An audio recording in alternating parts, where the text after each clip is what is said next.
За үнэхээр энх хэрэгшний хэлж байгаачлан 33 жилийн түүхэнд анх удаага улсын их хурл үндсэн хуулийн цэцэд хүсэлт гаргаж байгаа. За хүсэлт гарах болсон шалтгаан бол бас нэлээд нюанстай. Монгол Улсын үндсэн хуулиар улсын их хурлын шийдвэр зөвхөн үндсэн хуулийн цэцэд хянагддаг. Үндсэн хууль зэрэгцсэн хэсэг асуудлаар. Гэтэл өнөөдөр практик дээр юу болсон бэ гэхээр Монгол Улсын их хурлыг ердийн шүүх дуудаж байгаа. Улсын их хурлын тэмдэглэл, хуралдаанаар шийдсэн асуудал, шийдэх болсон үндэслэл гэх мэтлэн олон зүйлийг шүүх ноцгоорынтын хэмжээнд гаргаж өгөх шаардж байгаа. Улсын их хурл итгэмжсэн төлөөлөгч энэ хуралдаанд томил гэж хэлж байгаа.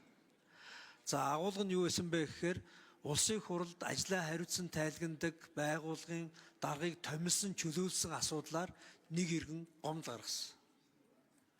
За энэ практик хууль ёсоор ингээд цаашаа үргэлжлэх юм бол улсын их хурл ерөнхий сайдыг огцруулах, улсын их хурл ямар нэгэн албан тушаалтныг томилох асуудлаар томилогдоогүй хүн улсын их хурлыг шүүхэд өгөх хэмжээний тийм гажуудал үүсгэж байгаа байхгүй юу?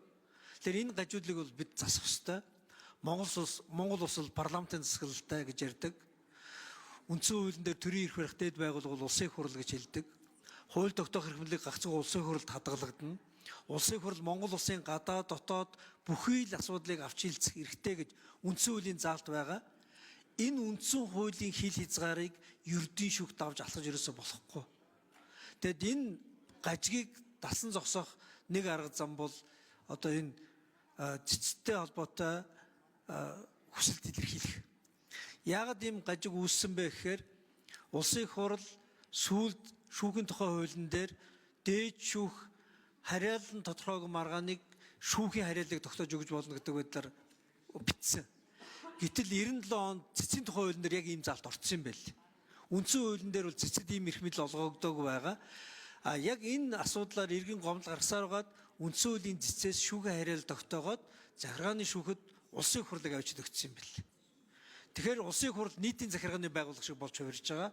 Энэ бол үндсэн хуулийн дэг журам, үндсэн хуулийн суурь байгууллага өөрөө одоо гагахад хүрэх хэмжээний одоо эрсдэлтэй үр дагавар учраас энэ асуудлыг шийдэхийн тулд энэ арга замаар бид явж байгаамаа. Та бүхэн өнөөдрийн энэ асуудлыг хариуцлагатайгаар дэмжиж өгөөрэй гэж хүсэж байна.